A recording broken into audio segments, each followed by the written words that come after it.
మావయ్య, ఆ? నేను స్కెచ్ గీసాను. ఎలా ఉందో చెప్పండి. ఇది వావ్, చాలా బాగుందమ్మా. కంగ్రాచులే.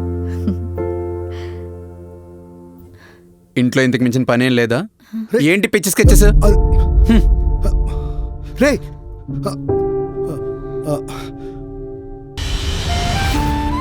పెళ్లి చూపుల్లో మాట్లాడింది తనేనా? నేను పెళ్లి చేసుకున్నది తననేనా? మొదట్లో నా మీద ఉన్న ప్రేమ ఇప్పుడేమైంది? ఎందుకు కరిగిపోయింది? నేనేమైనా తప్పు చేశానా? నా శరీరంతో ఆకలి తీర్చుకొని నా మనసుని ఎందుకు ఇలా గాయపరుస్తున్నాడు?